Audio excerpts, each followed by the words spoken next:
Vamos a comenzar hoy compartiendo toda una reflexión que necesito toda la concentración de ustedes.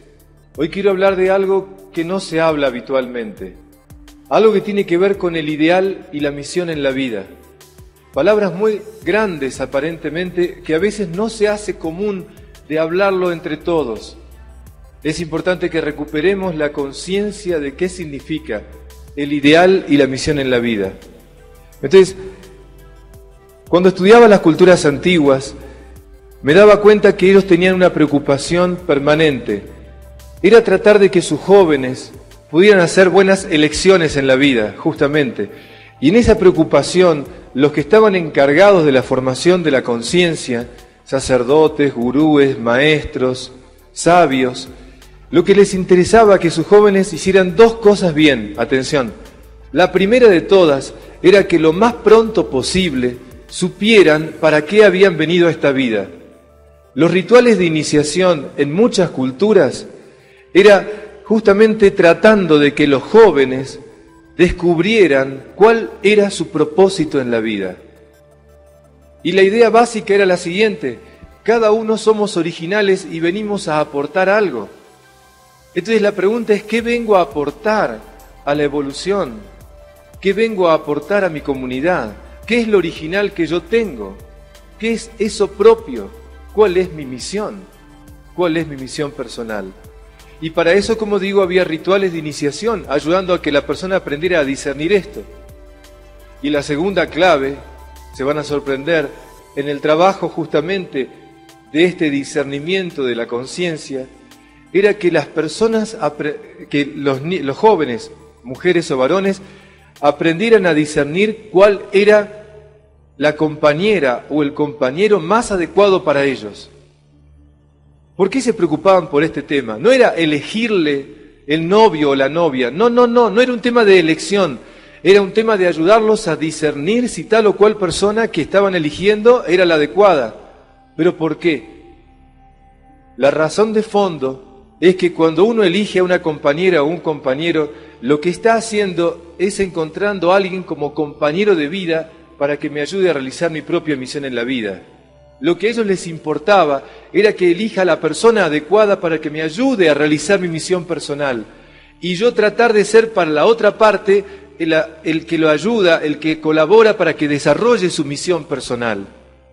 No sea que eso no ocurra, que la compañera o el compañero que tengo al lado, en vez de ser el que me ayuda, es el obstáculo más difícil para que yo desarrolle mi misión personal. Algún día conocerán a mi señora, estará aquí conmigo, y verán que no sería yo si no estuviera ella en mi vida.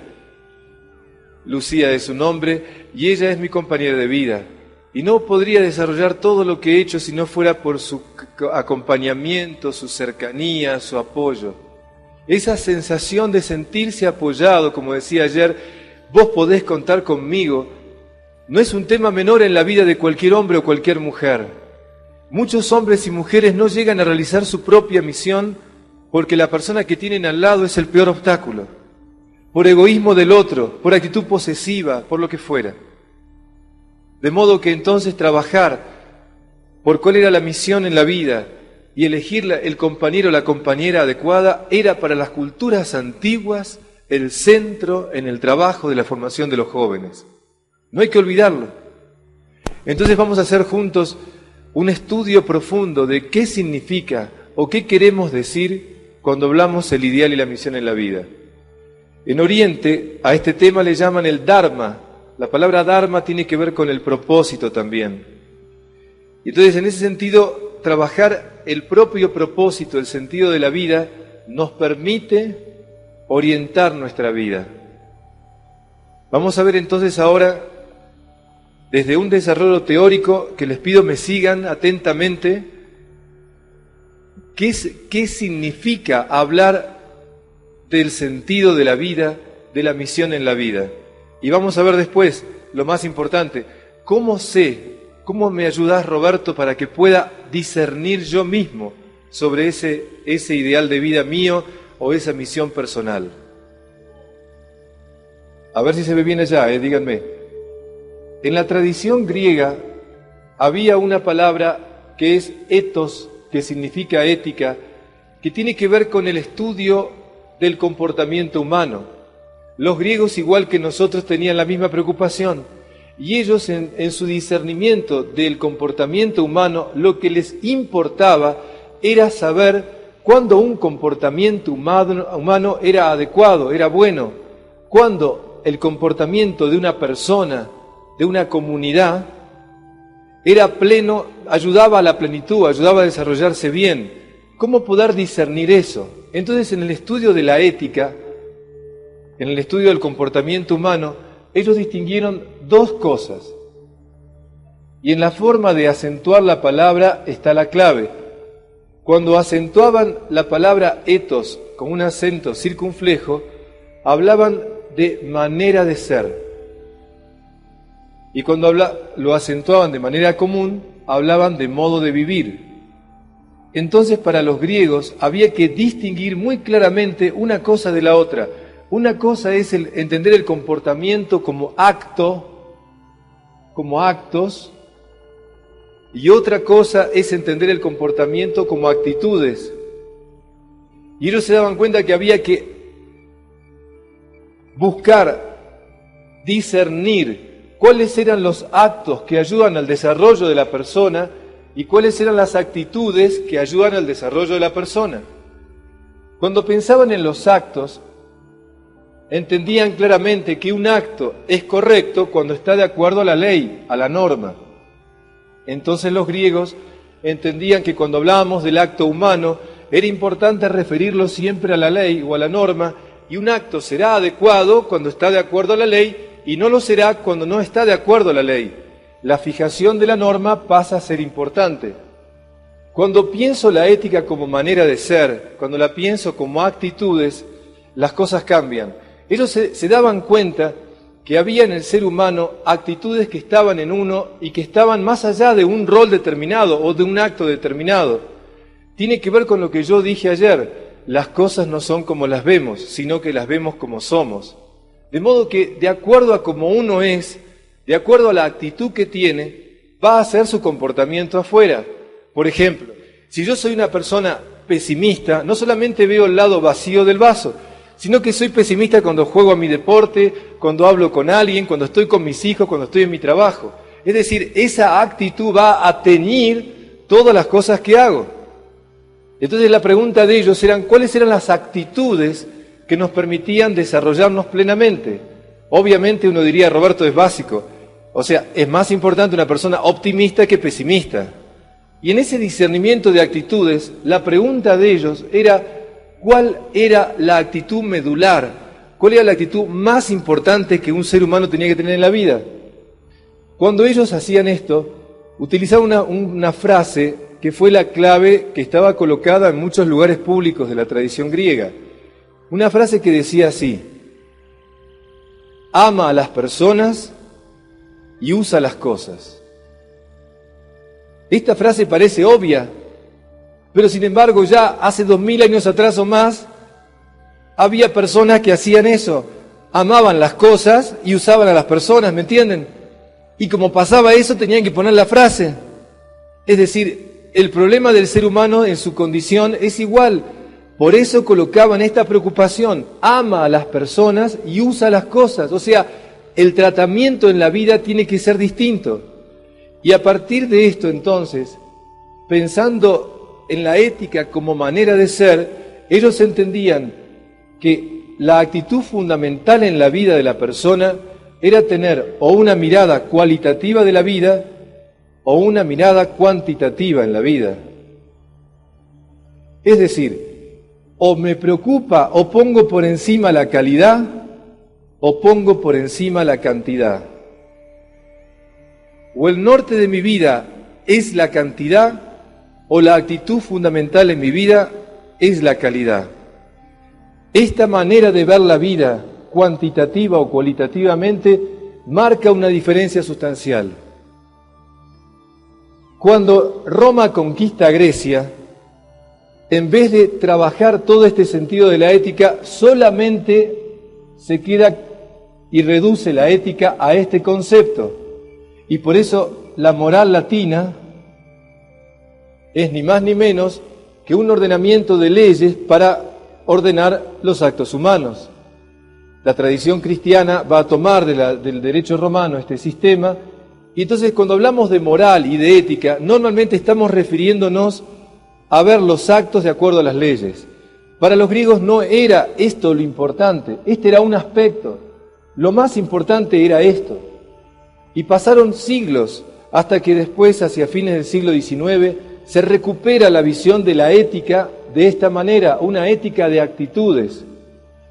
Los filósofos del siglo XX en Europa empiezan a recuperar este pensamiento que se llama la axiología, el estudio del comportamiento de actitudes.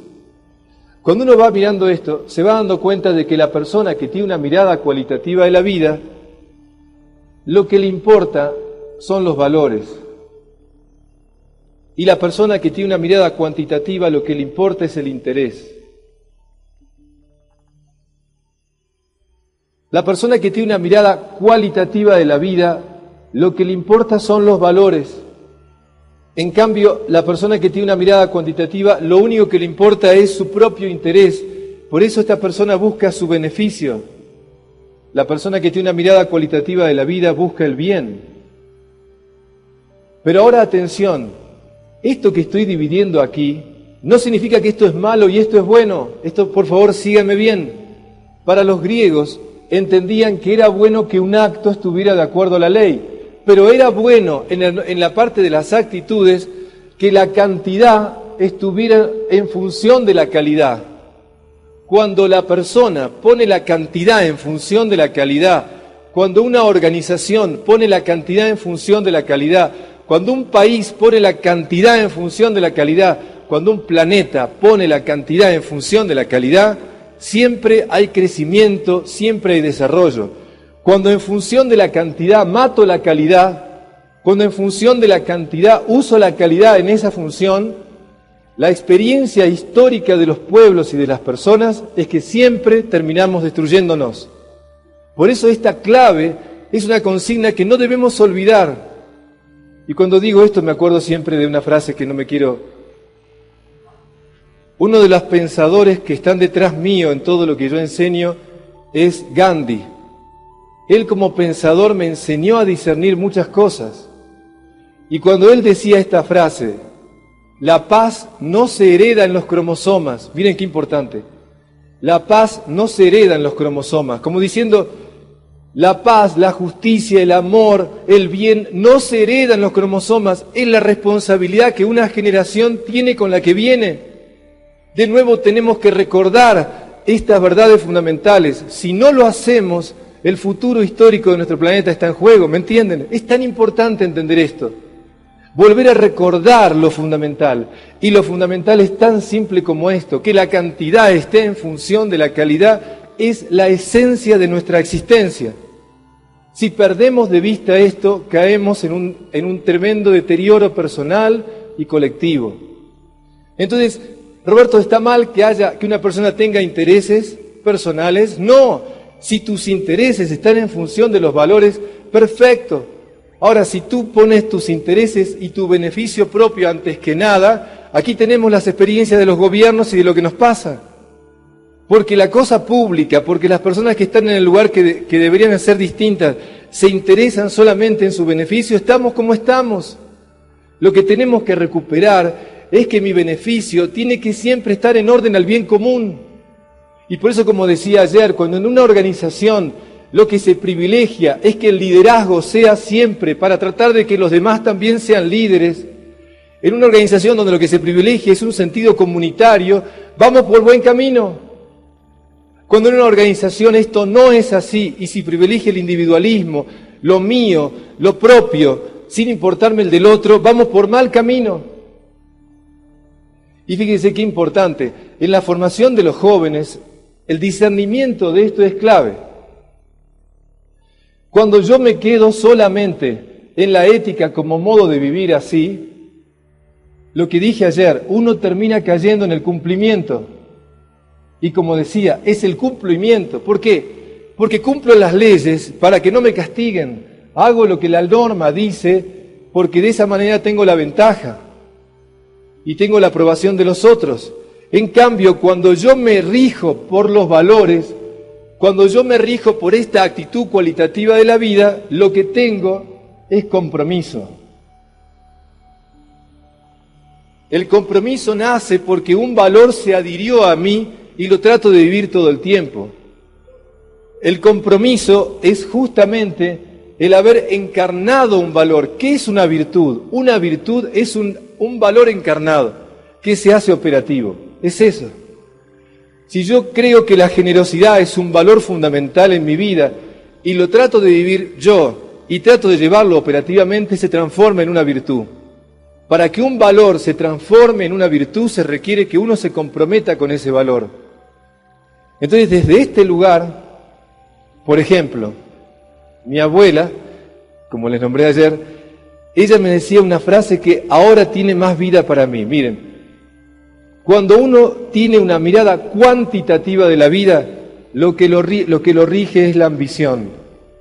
Cuando uno tiene una mirada cualitativa de la vida, lo que lo rige es la aspiración. Y mi abuelita me decía, Robert, en la vida tenés que tener pocas ambiciones y grandes aspiraciones. Ella lo repetía como una frase hecha, ahora para mí tiene vida. Porque ahora me doy cuenta que lo que ella me estaba diciendo es que no está mal que tengamos ambiciones.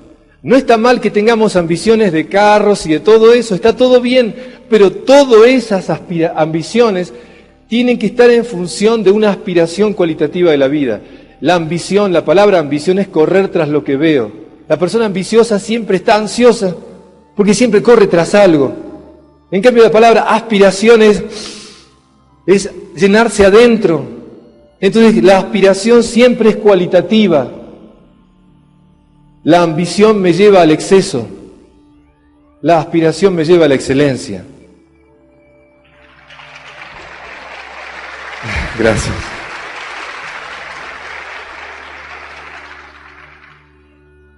Por eso entonces, cuando miro a la realidad cuantitativamente, solamente veo cosas, objetos.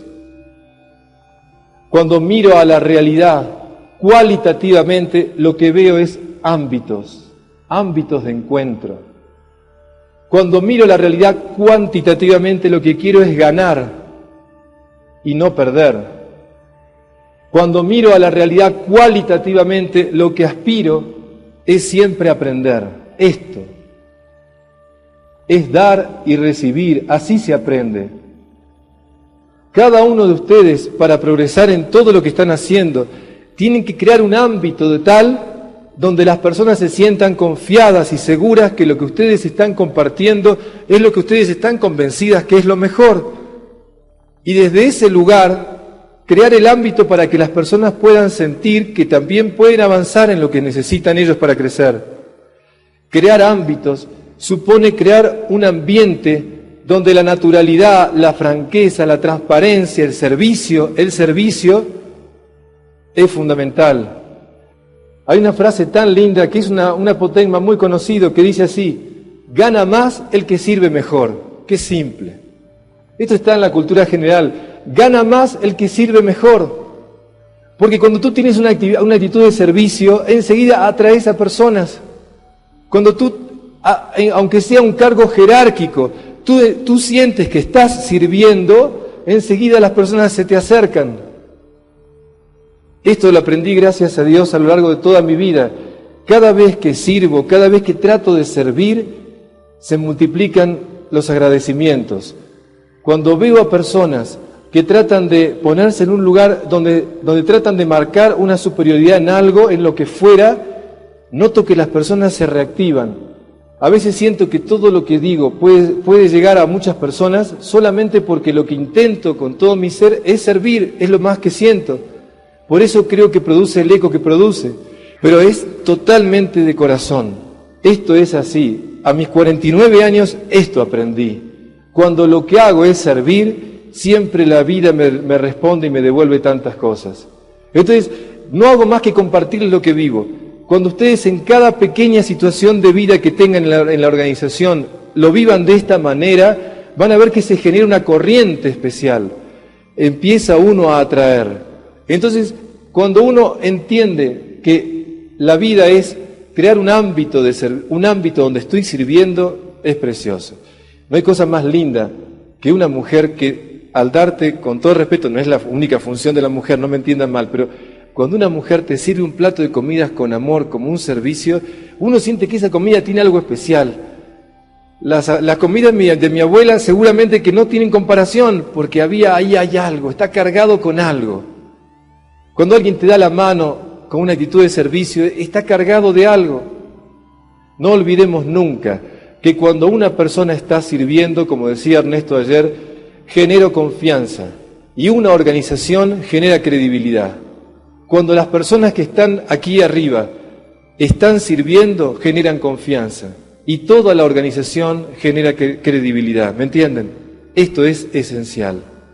Y por eso entonces, cuando yo miro la vida cuantitativamente, lo que solamente veo son hechos.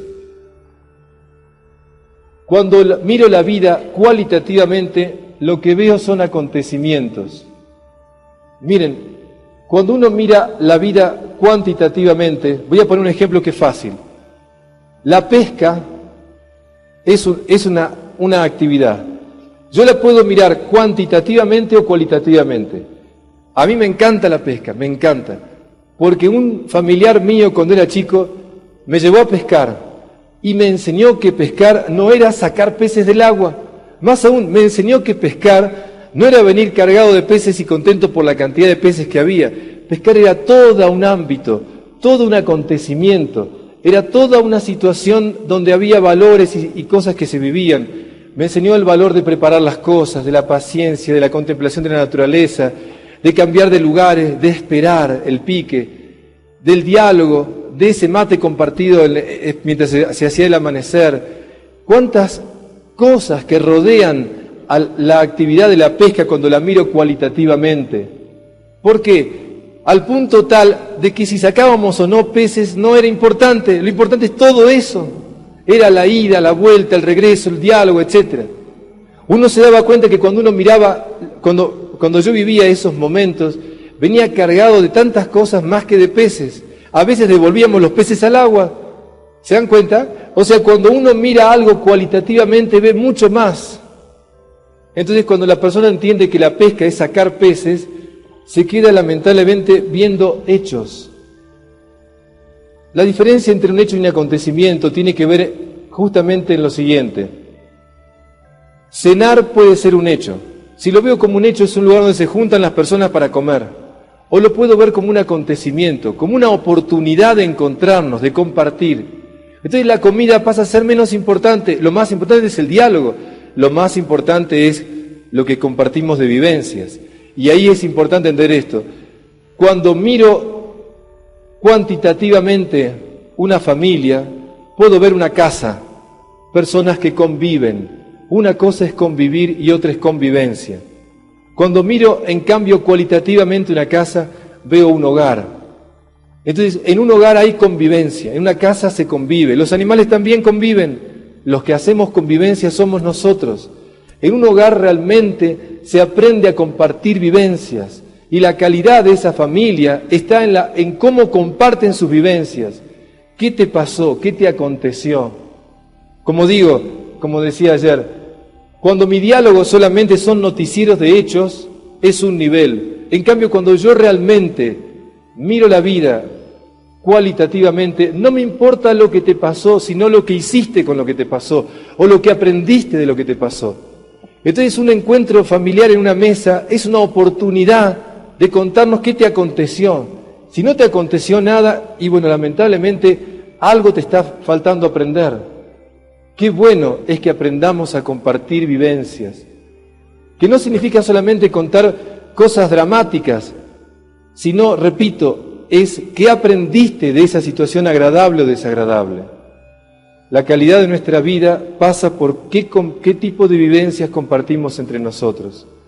Lo que hace que los adolescentes no se quieran levantar de la mesa es que realmente en ese diálogo compartimos vivencias. Cuando compartimos problemas, o esa es la oportunidad para decirle todo lo que no le puedo decir porque no está nunca, entonces agarro ahí en la mesa y le digo todo, lamentablemente nadie quiere quedarse sentado. Y ahora sí, miren esto. Cuando pienso esta manera cuantitativa de la vida y cualitativa, y entendiendo siempre que la cantidad está en función de la calidad, que el tener está en función del ser, que nunca debo pensar que por tener más debo ser peor. El día que por tener más deje de ser mejor o pierda mi calidad de ser, no vale la pena pagar el precio. Cuando mi tener está en función de mi ser, bendito sea. Si todos los que crecemos aquí cuantitativamente en dinero y en oportunidades económicas nos permite ser mejor nosotros y nuestros hijos y nuestra familia, bendito sea, bendito sea.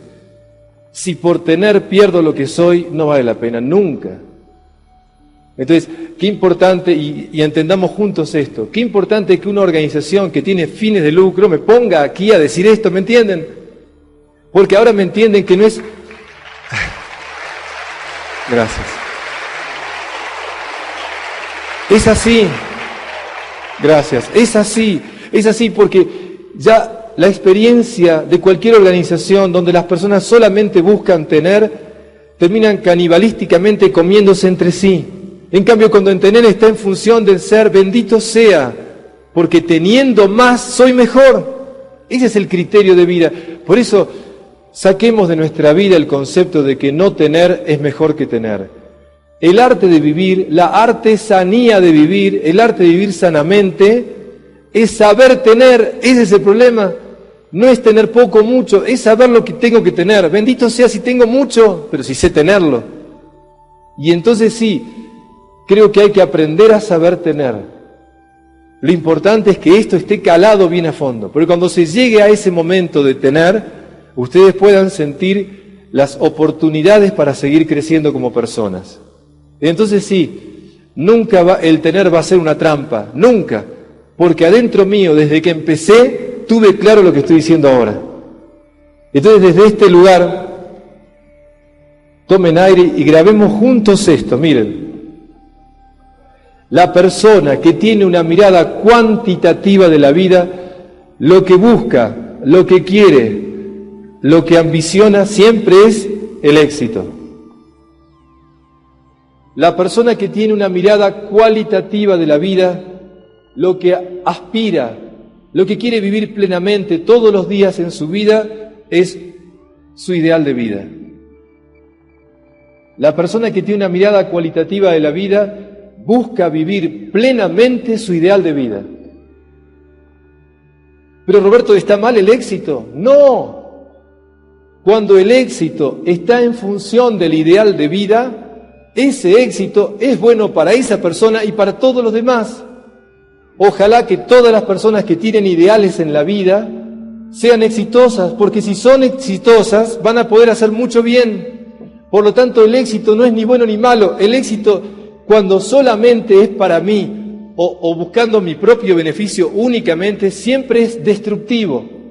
Aunque a veces me siento muy bien con el éxito, siempre es destructivo. Cuando el éxito está en función de un ideal de vida, ese éxito es constructivo. Por eso tenemos que entender claro qué es el ideal de vida. Y lo tenemos que entender claro por dos motivos. Porque el ideal de vida es algo que va a tener que ver con mi propia vida. Pero la misión en la vida de todos los que estamos aquí, atención por favor, la misión en la vida de todos los que estamos aquí es tratar de que ese ideal de vida sea compartido y vivido por todos los demás. Quiere decir que la misión en la vida de una persona es tratar de que ese ideal de vida propio sea contagiado y vivido por todos los demás, en el ámbito que sea, familiar o público. Esa es nuestra misión en la vida.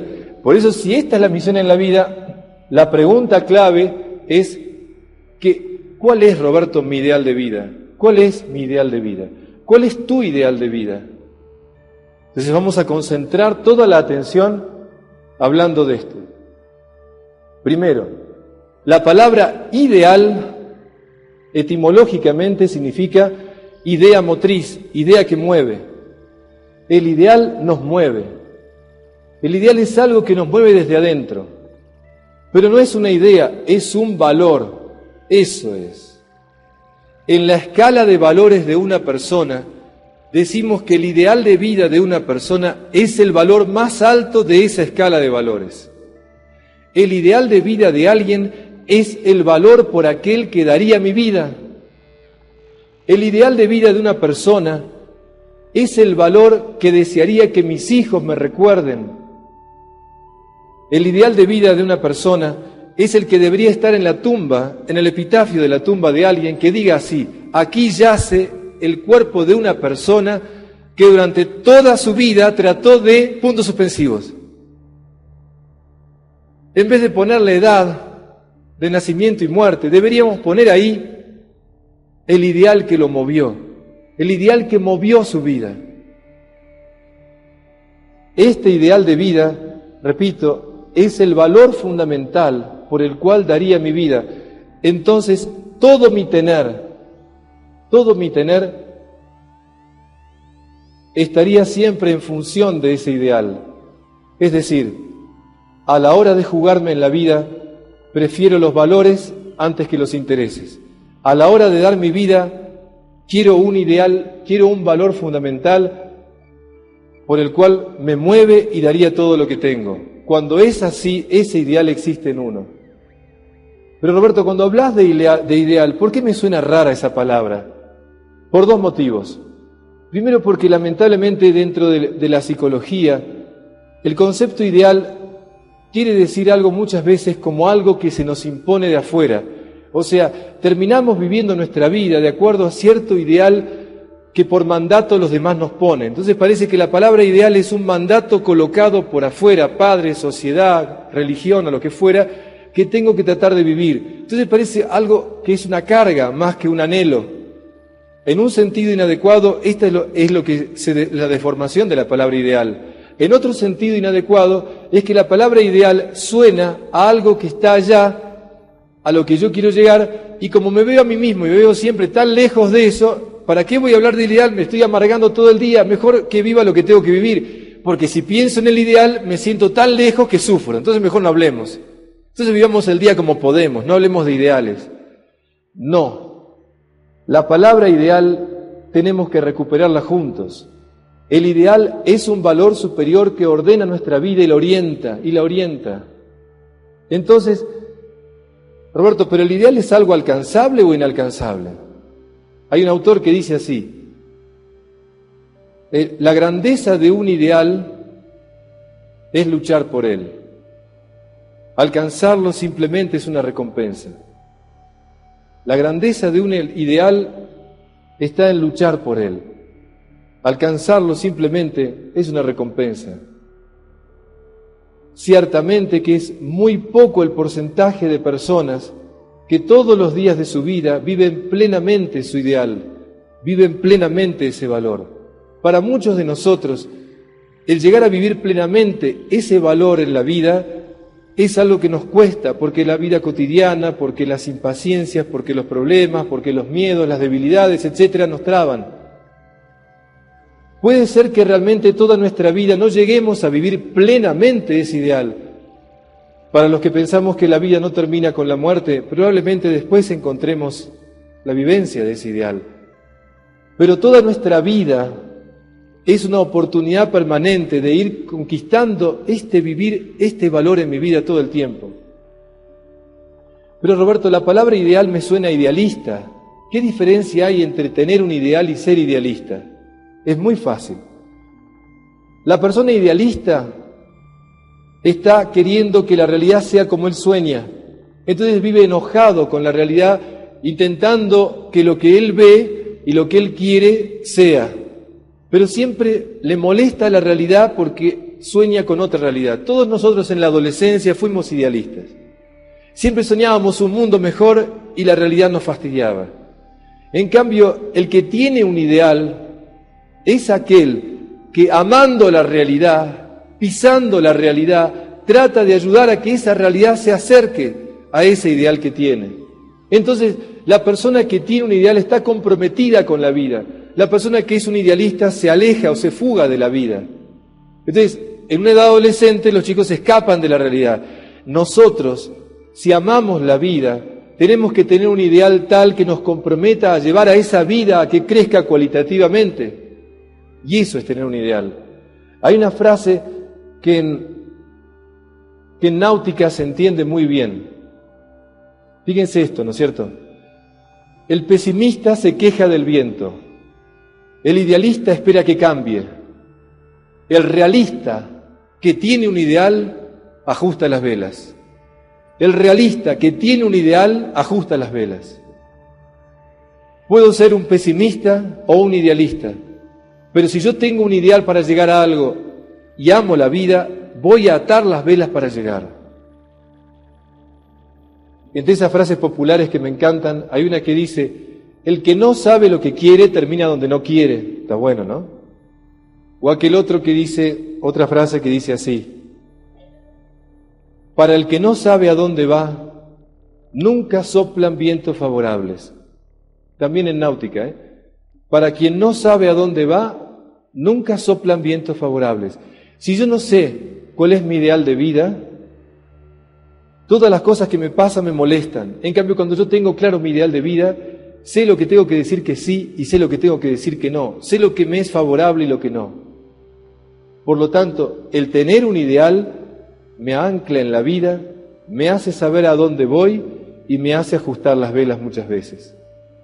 Entonces, Roberto, te entiendo que vos hablás del ideal como un valor, pero ¿cuál es el valor que rige mi vida? No sé decirte, o sea, si miro para adentro no puedo entenderlo. ¿Y cómo eso opera en mi vida? No entiendo cómo juega el ideal en lo cotidiano mío. Bueno, les pido que anoten un axioma de la metafísica de Aristóteles, que esto es clave para entender el valor del ideal. Dice así: lo que es último en el orden de la ejecución es primero en el orden de la intención. Repito, lo que es último en el orden de la ejecución es primero en el orden de la intención. A ver, Roberto, no te sigo. Un escultor, cuando toma el cincel y el martillo para esculpir, la estatua terminada está al final en el orden de la ejecución, está al final. La estatua terminada está después de todo el proceso. Pero en el orden de la intención, esa estatua terminada al final estuvo en él antes que nada. De modo que la estatua terminada en el orden de la ejecución está al final, pero en el orden de la intención está primero.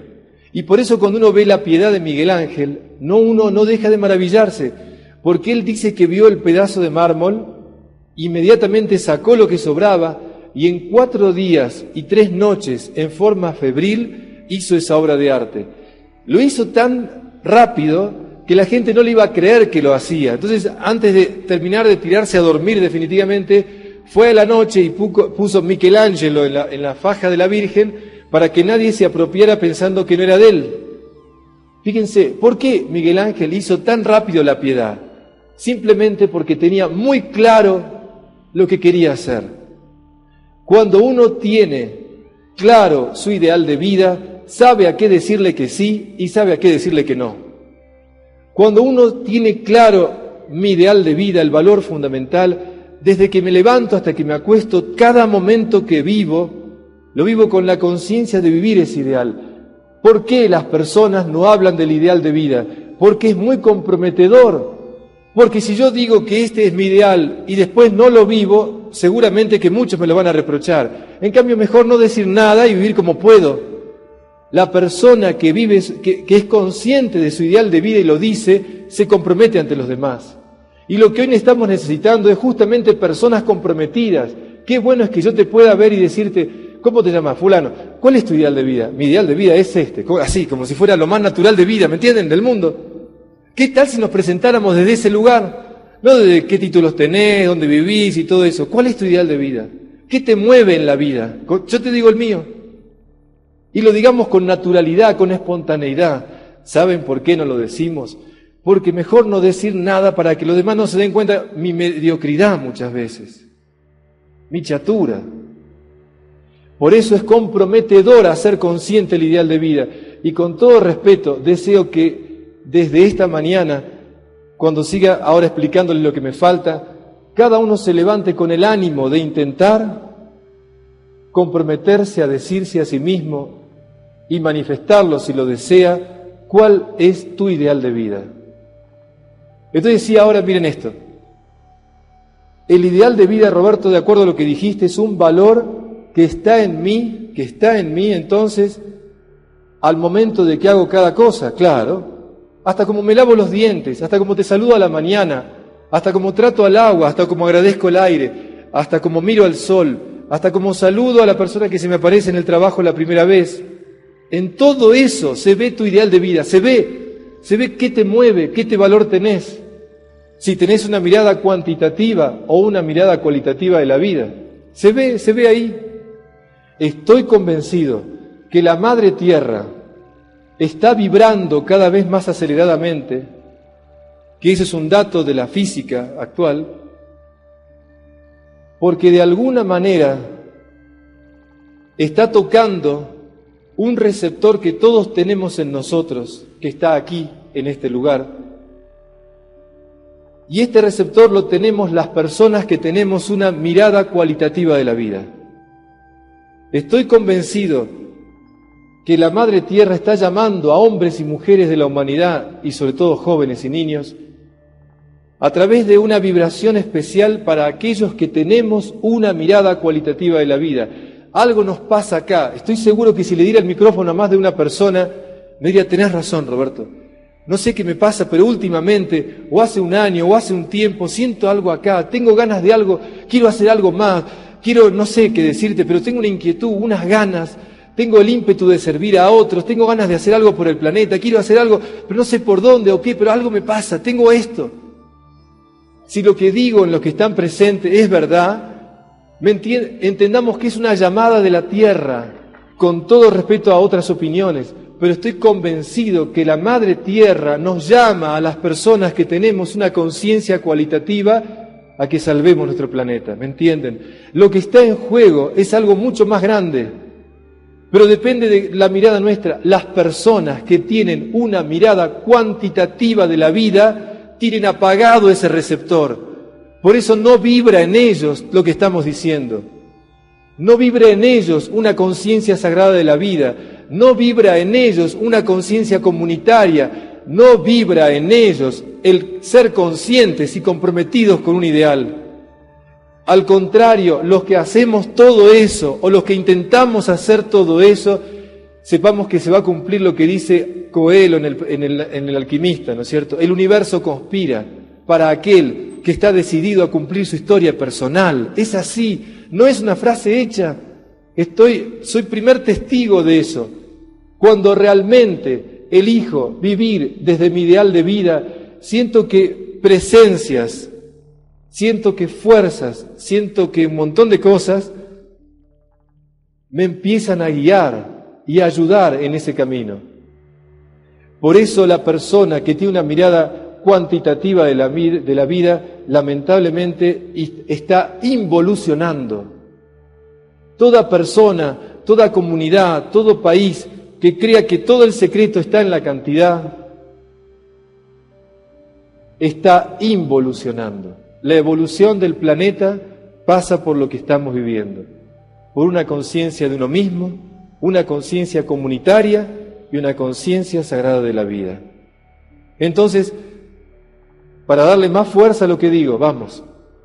Roberto, creo que te entiendo lo que es el ideal de vida, pero todavía no podías darme alguna precisión más. Sí. En el orden del hacer, en el orden de los actos, existen lo que se llaman los proyectos de vida. Y los proyectos de vida son actividades y metas, objetivos que me pongo en el tiempo. Los proyectos de vida tienen que ver con actividades que quiero realizar. Por ejemplo, leer un libro es un proyecto de vida, es decir, pequeño, obvio, ¿no es cierto?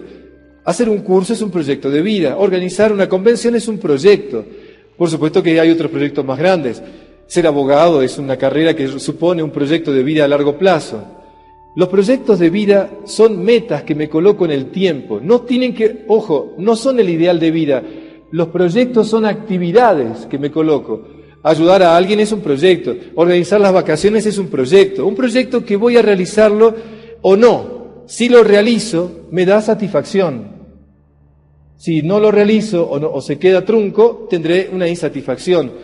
Quiere decir que la vivencia de los proyectos de vida me dan satisfacción. Y como digo, hay distintos tipos de proyectos de vida. Pero eso es distinto a hablar del ideal de vida, que es un valor. Y yo les lanzo una pregunta, a ver cómo pasa. Roberto, pero tener una familia, ¿es un proyecto de vida o un ideal de vida?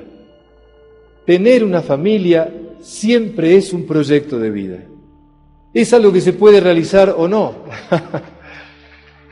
Pero es un proyecto de vida tener una familia. Pero atención, por favor, como sea esa familia, como viva esa familia, ¿de qué va a depender? Del ideal de vida de aquellos que la forman. Entonces, el proyecto de vida que es una familia depende del ideal de vida que tenga ese hombre y esa mujer que lo constituyen. Por eso, en realidad, la calidad de la familia depende de mi compromiso, mi propio ideal de vida como hombre y como mujer. Cuando él y ella están comprometidos a un ideal de vida, esa familia, ese proyecto de vida, tendrá una calidad más alta. Por lo tanto, lo que necesitamos es entender que la calidad de la familia depende del ideal de vida de los padres. Entonces, desde ese lugar, entendamos bien que mi ideal de vida va a impregnar todos los proyectos. Ser abogado es un proyecto de vida, pero como sea como abogado, va a depender del ideal de vida que como persona yo tengo. El ideal de vida como persona va a teñir mi actividad de la abogacía, ¿me comprenden? Entonces, en cualquier actividad que haga, el ideal de vida va a manifestarse en esos proyectos de vida. Pero ahora necesito todas las neuronas acá, por favor, todas las neuronas bien atentas, por favor. Miren esto. La persona que tiene una mirada cuantitativa de la vida, la persona que se queda en el tener y en la cantidad, y no tiene una actitud cualitativa de la vida, va a idealizar los proyectos de vida. Va a creer que los proyectos de vida le dan la felicidad. Va a esperar que el proyecto de vida lo haga feliz. ¿Y cuál es la realidad histórica? Ningún proyecto de vida me hace feliz. Porque en realidad el proyecto de vida lo que me causa es satisfacción. La persona que tiene una mirada cuantitativa e idealiza el proyecto de vida, esperando que le dé felicidad, nunca lo logra porque los proyectos de vida no lo dan.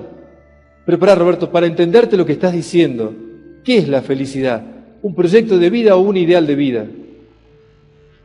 Chan, chan. Bueno, ahora me lo graban a fuego, por favor, esto. Ahora grabémoslo a fuego. La felicidad no es ni un proyecto de vida ni un ideal de vida. La felicidad es la vivencia del ideal de vida. Repito, la felicidad es la vivencia de un ideal de vida. La persona que está viviendo su ideal de vida y su misión en la vida es feliz. La felicidad es un gozo interno. La satisfacción simplemente es un estado emocional. La felicidad es un gozo interior, un gozo del espíritu. Y eso se siente cuando estoy viviendo mi ideal. Viktor Frankl decía esta frase: la felicidad, como el verdadero éxito, no debe perseguirse, sino seguirse. Y eso solo es posible como efecto secundario de la dedicación personal a una causa mayor que uno mismo, en la dedicación a un ideal. Quiere decir que la persona que vive su ideal de vida es feliz. La persona que solamente cumple proyectos de vida logra satisfacción. Miren esto, vamos a poner dos ejemplos y retomo lo que decía antes. Un empresario que tenga solamente una mirada cuantitativa de la vida y nada de esto, va a esperar que el proyecto de vida le dé felicidad. Y puede pasar dos cosas: que su empresa sea la número 1 y logre lo que aspiraba. Pero cuando lo logra, se da cuenta que una vez que alcanzó eso, siente que no le da la felicidad que esperaba. Entonces busca que sea la número 1 de la región y después del continente, etc. Toda persona que cree que los proyectos de vida me dan felicidad, terminan siendo adictos a eso. Adictos al poder, adictos al tener. Porque cuando tengo 100 quiero 1000, y cuando tengo 1000 quiero 1.000.000. Cuando estoy 4 años en un gobierno quiero 8 y quiero 12, o sea, quiero más todo el tiempo. La persona es así. Claro, ¿por qué hay adicción al tener y al poder? Porque creo que ese proyecto de vida, tener un cargo o tener dinero, me va a hacer feliz y no me hace feliz. En cambio, todo lo contrario, cuando yo tengo un ideal de vida y lo estoy viviendo, soy feliz. Roberto, a ver, no te entiendo todavía, ayúdame un poco más. Miren esto. Cuando nació mi primera hija, Florencia, el día que nace ella, había una gran satisfacción porque se cumplía el sueño o el proyecto de tener una hija. Entonces estábamos con un enorme gozo interior porque sentíamos que se cumplía ese proyecto después de 3 años de compartir nuestra vida matrimonial. Pero en ese mismo momento que se cumplía el proyecto de vida y la satisfacción del nacimiento de Flor, también estábamos viviendo la felicidad porque en el nacimiento de ella se estaba cumpliendo nuestro ideal de vida. Entonces sentíamos dos cosas: por un lado la satisfacción del proyecto cumplido, pero por otro lado la felicidad porque ella era la muestra viva de nuestro propio ideal de vida, ¿me entienden? Ojalá que todos los niños que nazcan en el mundo produzcan eso, la felicidad porque son esperados, la felicidad porque son la manifestación de un ideal de vida, ¿me entienden? Si eso es así, entonces, al mismo momento pasaron las dos cosas, y pasó el tiempo, y las fotos se pusieron amarillas, y el momento del nacimiento quedó registrado en una cámara, y eso fue pasando. Cuando pienso para atrás recuerdo la escena y me acuerdo de los momentos de satisfacción. La satisfacción pasó, pero cada vez que llevo a Flor al colegio como a Sebastián, todas las mañanas, la felicidad que tengo adentro, porque ellos son la manifestación de mi ideal de vida, eso no se apaga nunca, ¿me entienden? Eso está siempre en mi corazón.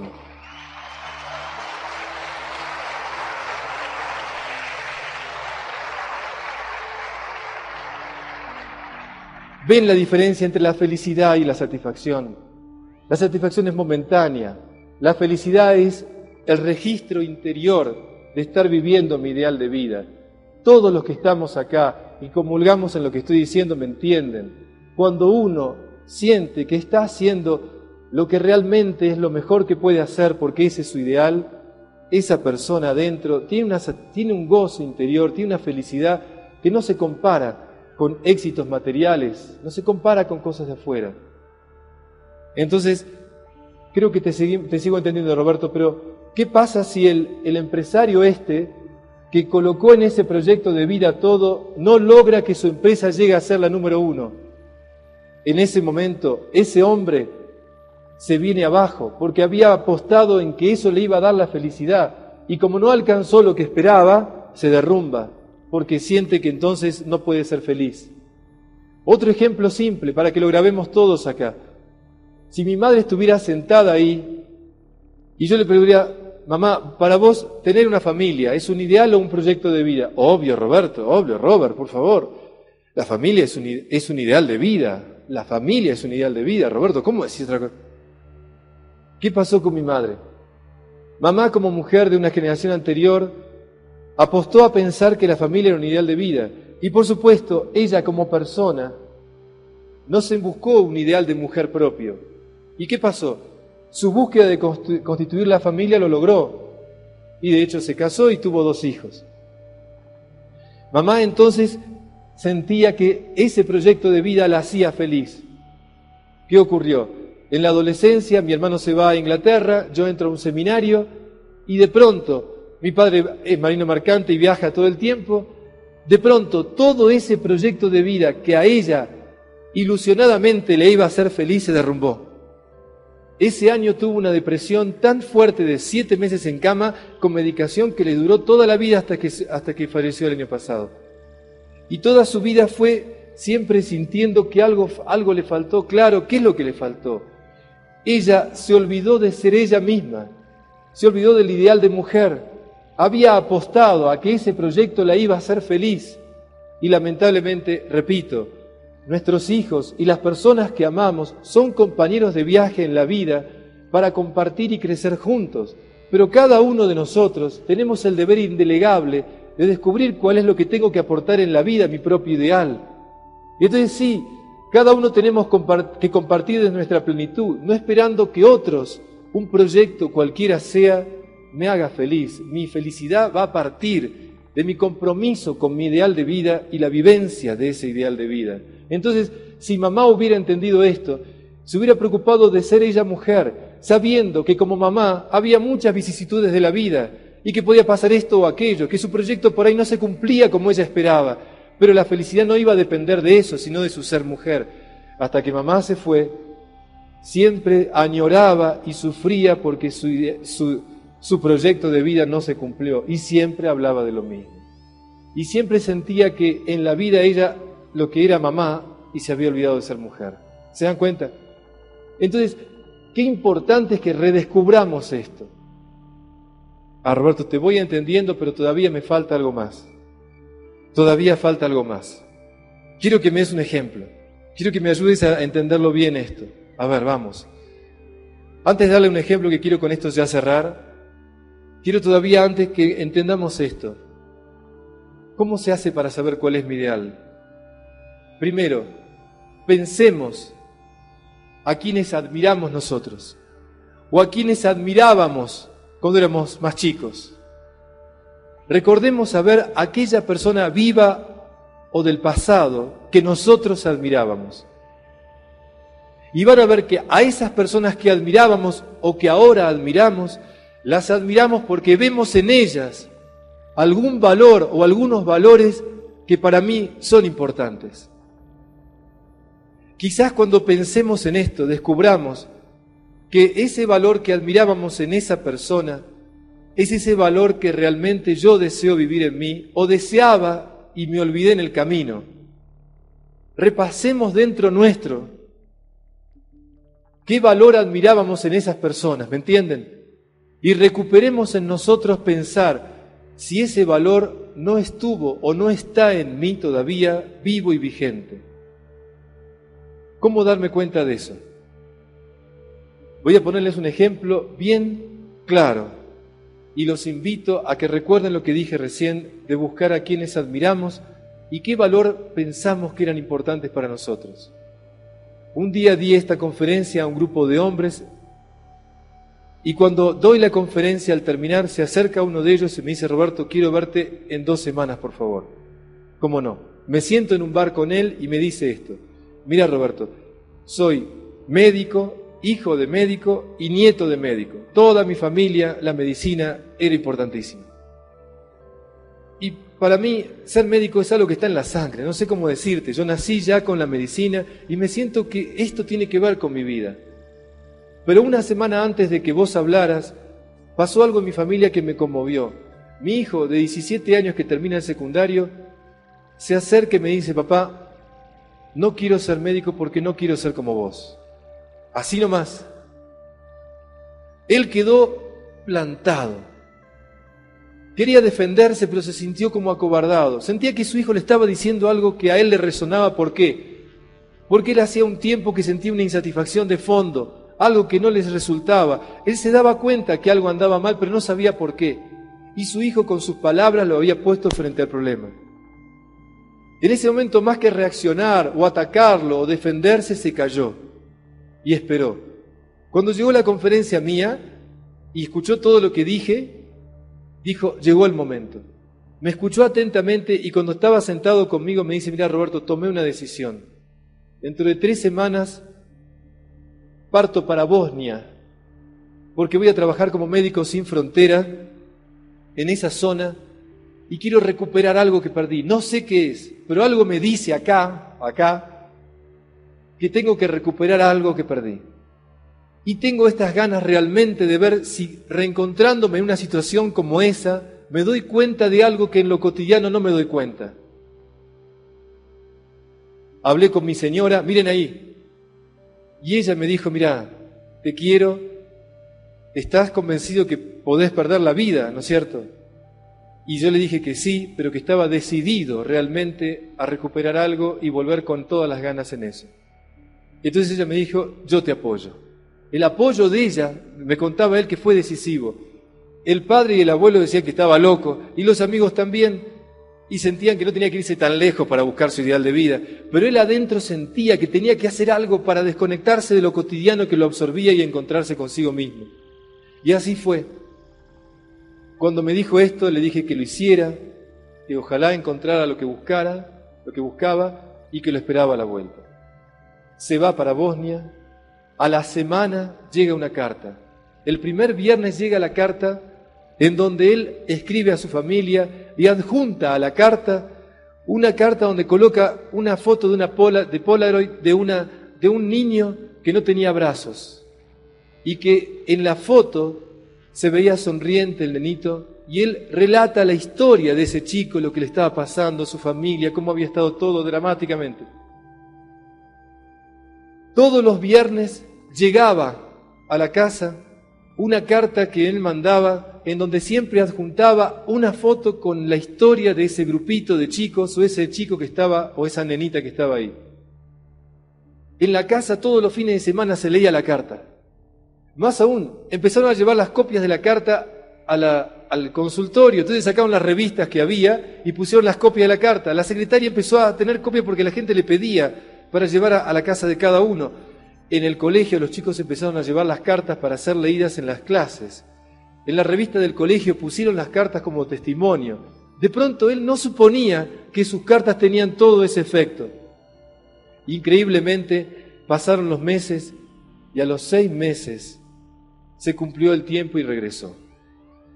El día que él regresa a Ezeiza, que es el aeropuerto internacional allá, el día que él regresa, mientras él estaba acercándose a la escalera mecánica para bajar, un montón de gente había ahí abajo esperándolo, con carteles, amigos, familiares, pacientes, todos ahí. Yo estaba ahí.